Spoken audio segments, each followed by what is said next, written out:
Examination of the hold, November 15th to 20th. The examination of the hold has at last been made. Among the first things that were found was the case of picrate, perfectly intact, having neither been injured by the water, nor of course reached by the flames. Why it was not at once pitched into the sea I cannot say, but it was merely conveyed to the extremity of the island, and there it remains. While they were below, Curtis and Dowlas made themselves acquainted with the full extent of the mischief that had been done by the conflagration. They found that the deck and the cross beams that supported it has been much less injured than they expected, and the thick, heavy planks had only been scorched very superficially. But the action of the fire on the flanks of the ship had been of a much more serious character. A long portion of the inside boarding had been burned away, and the very ribs of the vessel were considerably damaged. The oakum caulkings had all started away from the butt ends and seams, so much so that it was little short of a miracle that the whole ship had not long since gaped completely open. The captain and the carpenter returned to the deck with anxious faces. Curtis lost no time in assembling passengers and crew and announcing to them the facts of the case. "My friends," he said, "I am here to tell you that the Chancellor has sustained far greater injuries than we suspected, and that her hull is very seriously damaged. If we had been stranded anywhere else than on a barren reef that may at any time be overwhelmed by the tempestuous sea, I should not have hesitated to take the ship to pieces and construct a smaller vessel that might have carried us safely to land. But I dare not run the risk of remaining here. We are now 800 miles from the coast of Paramaribo, the nearest portion of Dutch Guiana, and in 10 or 12 days, if the weather should be favorable, I believe we could reach the shore. What I now propose to do is to stop the leak by the best means we command, and make at once for the nearest port." As no better plan seemed to suggest itself, Curtis's proposal was unanimously accepted. Dowlas and his assistants immediately set to work to repair the charred framework of the ribs, and to stop the leak. They took care thoroughly to caulk from the outside all the seams that were above low water mark. Lower than that they were unable to work, and had to content themselves with such repairs as they could effect in the interior. But after all the pains, there is no doubt the Chancellor is not fit for a long voyage, and will be condemned as unseaworthy at any port at which we might put in. Today, the 20th, Curtis, having done all that human power could do to repair the ship, determined to put her to sea. Ever since the Chancellor had been relieved of her cargo, and of the water in her hold, she had been able to float in the little natural basin into which she had been driven.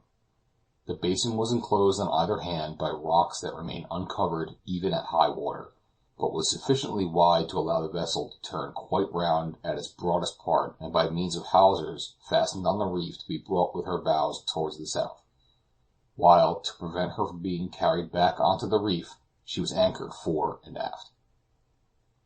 To all appearance, then, it seemed as though it would be an easy matter to put the Chancellor to sea. If the wind were favorable, the sails would be hoisted. If otherwise, she would have to be towed through the narrow passage. All seemed simple, but unlooked-for difficulties had yet to be surmounted. The mouth of the passage is guarded by a kind of ridge of basalt, which at high tide we knew was barely covered with sufficient water to float the Chancellor, even when entirely unfreighted. To be sure, she had been carried over the obstacle once before, but then, as I have already said, she had been caught up by an enormous wave, and might have been said to be lifted over the barrier into her present position.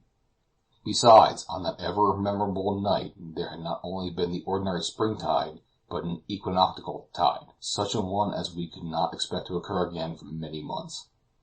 Waiting was out of the question, so Curtis determined to run the risk, and to take advantage of the spring tide, which would occur today, to make an attempt to get the ship, lightened as she was, over the bar, after which he might ballast her sufficiently to sail. The wind was blowing from the northwest, and consequently right in the direction of the passage. The captain, however, after a consultation, preferred to tow the ship over the ridge, as he considered it was scarcely safe to allow a vessel of doubtful stability at full sail to charge an obstacle that would probably bring her to a deadlock. Before the operation was commenced, Curtis took the precaution of having an anchor ready in the stern, for in the event of an attempt being unsuccessful it would be necessary to bring the ship back to her present moorings.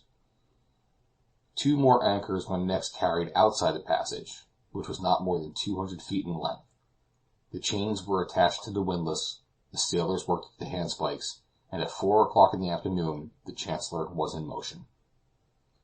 High tide would be at 20 minutes past 4, and at 10 minutes before that time the ship had been hauled as far as her sea range would allow. Her keel grazed the ridge, and her progress was arrested. When the lower part of her stern, however, just cleared the obstruction, Curtis deemed that there was no longer any reason why the mechanical action of the wind should not be brought to bear and contribute its assistance. Without delay, all sails were unfurled and trimmed to the wind. The tide was exactly at its height. Passengers and crew together were at the windlass. Monsieur Letourneur, Andre, Falsten, and myself being at the starboard bar. Curtis stood upon the poop, giving his chief attention to the sails. The lieutenant was on the forecastle, the boatswain by the helm. The sea seemed propitiously calm, and, as it swelled gently to and fro, lifted the ship several times. "Now, my boys," said Curtis, in his calm, clear voice, "all together. Off!" Round went the windlass. Click, click, clanked the chain as link by link they were forced through the hawse holes. The breeze freshened, and the masts gave to the pressure of the sails, but round and round we went, keeping time in regular monotony to the sing-song tune hummed by one of the sailors. We had gained about 20 feet, and were redoubling our effort when the ship grounded again. And now no effort would avail. All was in vain. The tide began to turn, and the Chancellor would not advance an inch. Was there time to go back? She would inevitably go to pieces if left balanced upon the ridge. In an instant the captain has ordered the sails to be furled, and the anchor dropped from the stern. One moment of terrible anxiety, and all is well. The Chancellor tacks to stern, and glides back into the basin, which is once more her prison. "Well, captain," said the boatswain, "what's to be done now?" "I don't know," said Curtis, "but we shall get across somehow." Chapter 20.